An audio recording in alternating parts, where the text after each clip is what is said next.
Hello friends, welcome my YouTube channel P S tech. Indian navy की तरफ से एक बहुत बड़ा वैकेंसी जारी किया गया है, जो कि आपका जो है एसएसआर के तहत यहाँ पे जारी किया गया है। यहाँ पे आप देखेंगे कि नेवी में जो है एसएसआर और एमआर की अलग अलग पोस्टिंग होती है, अलग अलग क्वालिफिकेशन होती है। तो यहाँ पे जो है एसएसआर की तरफ से जो है वैकेंसी जारी किया गया है। बैच नंबर जब देखा जाए तो 02/2024 बैच के तहत यहाँ पे जारी किया गया है। आप यहाँ पे देखेंगे कि सबसे पहले एलिजिबिलिटी, कि आपका जो है एलिजिबिलिटी आप कौन कौन है। तो यहाँ पे मेल और फीमेल दोनों कैंडिडेट के लिए है, लेकिन यहाँ पे जो है दोनों कैंडिडेट को जो है अनमैरिड होना चाहिए। यहाँ पे unmarried male and unmarried female, ठीक है। यानी कि अविवाहित लोगों को यहाँ पे इस फॉर्म को फिलअप करने के लिए एलिजिबल हैं। इसके बाद जब एजुकेशन क्वालिफिकेशन आप देखेंगे तो एजुकेशन क्वालिफिकेशन में आपको 10+12 10+2 होना चाहिए, यानी कि 12th होना चाहिए विथ मैथमेटिक्स। आपको मैथ होना चाहिए, ठीक है। मैथ एंड फिजिक्स होना चाहिए, कोई भी बोर्ड से आप रहे, लेकिन मैथ एंड फिजिक्स आपके पास होना चाहिए।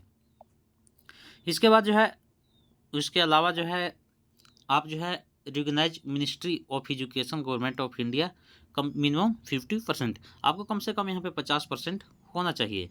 या तो यदि आपके पास 10+2 में आपका मैथ और फिजिक्स नहीं है तो आपको क्या होना चाहिए कि यहाँ पे 3 ईयर डिप्लोमा होना चाहिए इन इंजीनियरिंग में, ठीक है। जैसे कि mechanical, electrical, automobiles, computer science. यहाँ पे इस तरह से आपको जो है होना चाहिए। इसमें जो है 50% मार्क्स होना चाहिए, यानी कि आपका सभी क्राइटेरिया में जो है 50% मार्क्स होना ही चाहिए। इसके बाद जो है pass 2 year vocational course with non subject, ठीक है, physics and mathematics from education board recognise by central state UT with 50% with agreed. यहाँ पे आप देखेंगे कि 2 ईयर का वोकेशनल कोर्स भी होना चाहिए, इसमें भी जो 50% आपका होना चाहिए। तो आप देख लीजिए कि आपका जो है एजुकेशन क्वालिफिकेशन क्या चाहिए। एज की जब बात की जाए, सबसे बड़ी बात आता है एज की। तो एज की बात की जाए तो यहाँ पे एज की गणना जो की जाएगी 1 नवंबर 2023 3 से लेकर 30 अप्रैल 2007 तक जिनका इनका बीच में होगा, वो सभी इस फॉर्म को फिलअप करने के लिए एलिजिबल होंगे। यानी कि आप जो है यहाँ पे 1 नवंबर 2003 से लेकर 30 अप्रैल 2007 तक जिनका भी डेट ऑफ बर्थ है, तो आप सभी यहाँ पे एलिजिबल हैं। इसके बाद जब आप देखेंगे कि यहाँ पे केवल अनमैरिड के लिए है, ठीक है, जो कि पहले ही यहाँ पे क्लियर कर दिया गया है। इसके बाद आप देखेंगे कि आपका जो है टर्म एंड कंडीशन, यानी कि आपका ड्यूटी के लिए ड्यूरेशन ऑफ सर्विस, यानी कि आपको जो है ड्यूटी किस तरह से होगा। तो आप देखेंगे यहाँ आपका जो है ये जो है आप यहाँ पे केवल 4 साल की यहाँ पे आप सेवा केवल दे सकते हैं, कि यानी कि आपका सर्विस यहाँ पे जो है केवल 4 सालों के लिए यहाँ पे जारी किया जाएगा। आप 4 साल तक इसमें कार्य करेंगे, इसके बाद जो है आपको निकाल भी दिया जाएगा, तो आप इसके लिए कुछ कंप्लेन नहीं कर सकते हैं। इसके बाद जो है आपको यहाँ पे 30 डेज का यहाँ पे छुट्टी मिलने वाला है। आपको यहाँ पे 1 साल में जो है 30 दिन का यहाँ पे छुट्टी मिलेगा। ये जो है आपका वहाँ पे ऑफिशियली छुट्टी इस तरह से दिया जाता है। इसके बाद आप पेमेंट देखेंगे कि आपका जो है यहाँ पे Agniveer will be package 30,000 per month, यानी कि आपका जो है पर मंथ जो है 30,000 यहाँ पे 30,000 रुपये यहाँ पे मिलने वाला है, फिक्स ईयरली इनकम यहाँ पे। इसके बाद जो है आप यहाँ पे सेवा निधि के तहत यहाँ पे पैकेज अपना देखेंगे कि आपका जो है किस तरह से यहाँ पे मिलने वाला है। आपका सेवा जो है केवल 4 सालों के लिए है, तो यहाँ पे फर्स्ट ईयर जो है 30,000 यहाँ पे मिलेगा इन फिगर मंथली। तो आप यहाँ पे टोटल 4 सालों में टोटल अराउंड देखेंगे तो आपका जो है 5,02,000 रुपये यहाँ पे आपको सारा वेतन यहाँ पे मिलने वाले हैं, केवल 5,02,000 रुपये। यहाँ पे लाइफ इंश्योरेंस कवरेज जो है आपका दिया गया है, नहीं, insurance coverage 48 lakh for duration there. यहाँ पे आपका जो है जॉब के टाइम जो है आपका 48 लाख का जो है यहाँ पे इंश्योरेंस कवरेज किया गया है।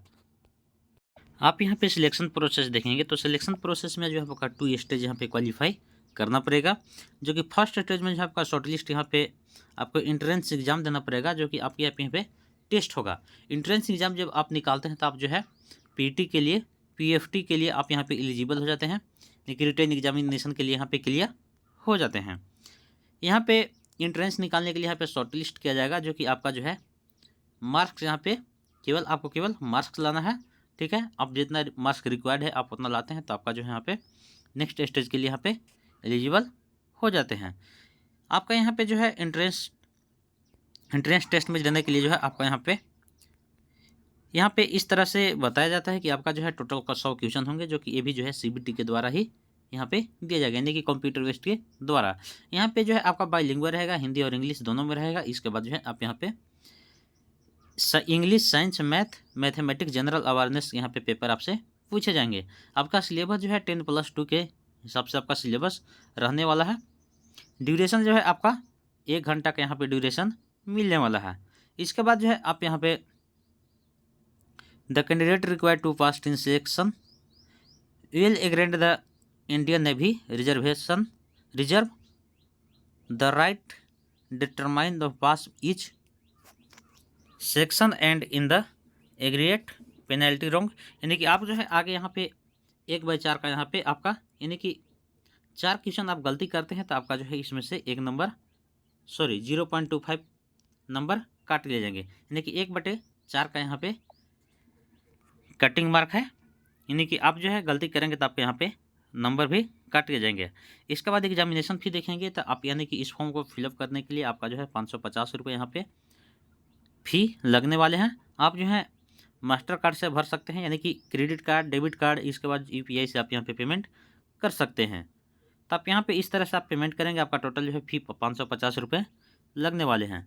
इसके बाद जो है आप यहाँ पे सेकेंड स्टेज के आप देखेंगे तो सेकेंड स्टेज में आपका जो है यहाँ पे जब आप करते हैं तो इसके बाद जो है फिजिकल स्टैंडर्ड टेस्ट यानी कि पीएसटी यहाँ पे होने वाला है। आपके पीएसटी में जो है मेल के लिए 6 मिनट 30 सेकंड में आपको यहाँ पे 20 टाइम जो है उठक बैठक करना है। इसके बाद पुशअप करना है 15 टाइम। इसके बाद जो है बेंट की सीट यहाँ पे 15 टाइम करना है।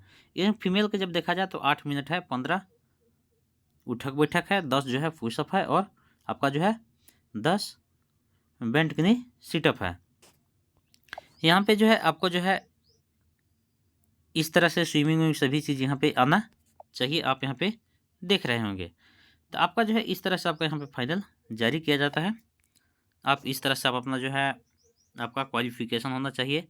क्या किया मेन सभी जो है यहाँ पे मेन केवल ही जारी किया जा रहा है कि आपका जो है मेन बातों को यहाँ पे केवल क्लियर किया जाएगा। इसका फॉर्म फिलअप करने का तिथि जो है आपका 13/5/2024 से लेकर 27/5/2024 तक है। इसके बाद जो है पेमेंट भी जो है आप यहाँ पे 27/5/2024 तक कर सकते हैं। तो आप जो है आपका एडमिट कार्ड जो है पहले ही आ जाएगा एग्जाम से। तो आगे इस फॉर्म को कैसे फिलअप करना है, जब आपका इस फॉर्म को फिलअप स्टार्ट होने लगेगा तो आपको जो है हमारे वीडियो के माध्यम से यहाँ पे फाइनल बताया जाएगा कि आपको जो है किस तरह से यहाँ पे फॉर्म को फिलअप करना है।